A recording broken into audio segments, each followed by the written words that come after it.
ang ginumana kaninyo. Maalaw sa kanimo. Kinutlugikan sa santos nga ebanghelyo, sumala ni Marcos. Hinayaw ikaw, Ginoo. Unya, mipauli si Jesus sa ila, ug nagkatigom na usab didto ang dakong panon sa katawhan. Ug tungod niini, si Jesus ug ang iyang mga tinun-an, wala na gani higayon sa pagpangaon. Sa pagkasayod niini sa iyang mga kabanay, nangadto sila aron pagkuha kaniya, kay ang mga tao nag-ingon man nga nabuang siya. Dihay pipila ka mga magtutudlo sa balaod nga nangabot gikan sa Jerusalem, ug sila miingon, anaa kaniya si Beelzebul. Ang uban miingon, ang pangulo sa mga yawa maoy naghatag kaniya sa gahom paghingilin sa mga yawa. Tungod niini, gipaduol ni Jesus ang mga tao ug gisugidlan niya silag mga sambingay. Unsaon man ni Satanas paghingilin kang Satanas. Kung ang mga tao sa usa ka nasod mag-unay pag-away, mapukan kanang nasura. Kung ang mga sakop sa usa ka panimalay mabahin ug mag-unay pag-away, mabungka gayud kanang pamilyaha. Busa, kung ang gingharian ni Satanas magkabahin-bahin, dili kini mulungtad, kundili mapukan ug matapos hinuon. Walay makasulod sa balay sa usa ka tawo nga kusgan ug makakawat sa iyang mga kabtangan, gawas kun iya unang gapuson ang tawo nga kusgan. Unya makahimo na siya pagkawat sa mga butang sa maong tawo. Timan ininyo kini, mapasaylo ang mga tawo sa tanan nilang mga sala ug sa tanang dautan nilang sulti. Apan ang tawo nga nagsultig dautan batok sa Espiritu Santo, dili gayud mapasaylo, kay nakabuhat man siyag sala nga dili gayud mapapas. Unya miabot ang inahan ug ang mga igsuong lalaki ni Jesus. Didto sila sa gawa sa balay ug nagpasugo nga buot sila makigkita kaniya.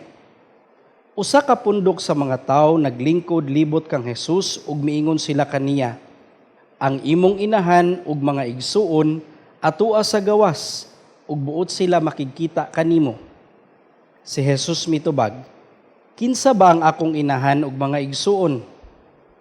Unya mitan-aw si Jesus sa mga tawo nga nag-alirong kaniya ug miingon, ania ang akong inahan ug mga igsuon, kay ang nagtuman sa bisan unsa nga gisugo sa Dios kaniya, maoy akong mga igsuon ug akong inahan.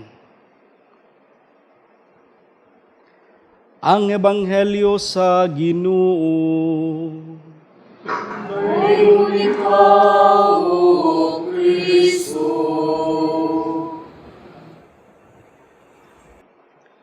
Mga igsuon ko diyan ni Kristo, ania na kita karon sa ikanapulong Domingo, sulod sa ordinaryo nga panahon.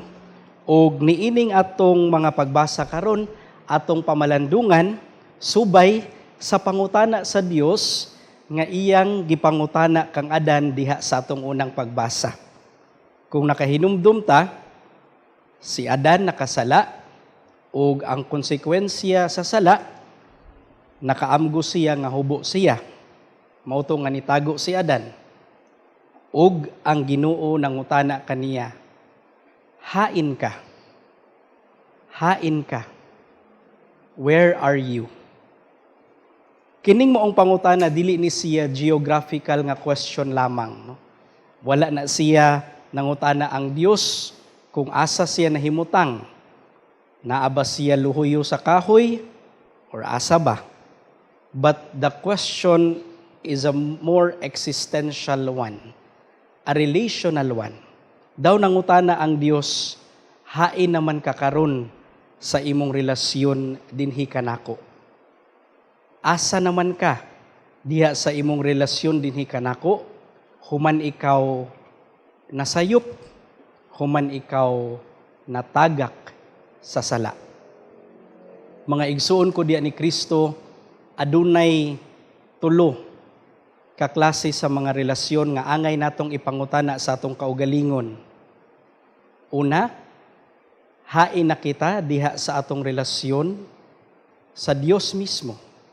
Sama nga ang Dios nangutana kang Adan, where are we now in terms of our relationship with God? Usahay, ang atong mga sala mo'y makapababag ka nato to establish a good relationship with the Lord. Di nataginahan magampo, di nataginahang manimba tungod sa atong mga kahuyang.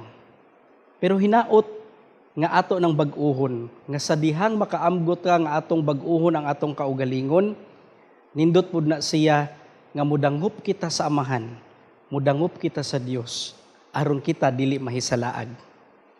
Ang ikaduha natong ipangutana when it comes to relationship is, asa naman ko, hain naman ko sa akong relasyon sa ubang mga tao, sa akong mga igsuon, sa akong silingan, sa mga miyembro sa akong pamilya, o sa uban pang mga tao.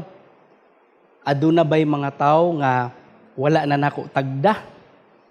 Aduna ba'y mga tao nga pila na ka mga higayon nga wala na nako makastorya? Labi na gayod kung kini mga tawhana, miyembro sa atong pamilya. Where am I now in my relationship with others? Tingali, kung nakadungog mo aning mga pangutana karon ni ining pamalandong karon, panahon na aron atong usbon ug pagtagad kining mga tawhana. Ilabi na gayod ang mga relasyon nga namugnaw na. Ikatulo ug katapusang pangutana, ipangutana nato sa atong kaugalingon. Where am I? Hain ako in relation to myself. Ako pa bang giampingan ang akong kaugalingon subay sa lagda sa Dios nung buhat? Nag-amping pa ba ko sa akong kaugalingong espirituhanon nga sitwasyon? Am I having a healthy relationship with myself? Or do I find myself confused? Wala na nako matagad akong kaugalingon. Naglibog na kog unsay buhaton sa akong kaugalingon. Daghan na kong giatubang nga wala na ko'y panahon sa paghilom, paghinuklog, pagpamalandong.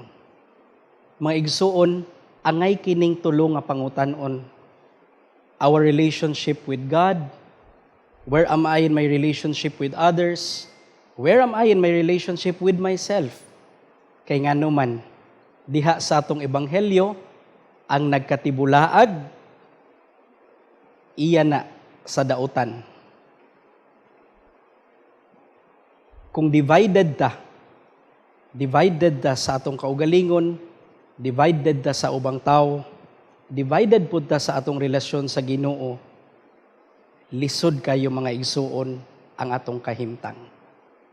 Muna niining Domingguha, it is a call, it is a challenge for us nga atong ibalik, pag-build up, pag-mend, pag-uli niining tulo ka mga relasyon. Nindot ipangutana, niining tulo ka mga relationships, asa ko medyo naglisod. Ipangayuan ta nagtabang ngadto sa Dios, labi na sa atong Ginoong Hesukristo, sa atong pagpadayon niining santos nga misa, uban sa pangama ni Maria nga atong inahan, ug ilabi na sa pangama sa atong katagilungsod nga si San Pedro Kalungsod. Amen.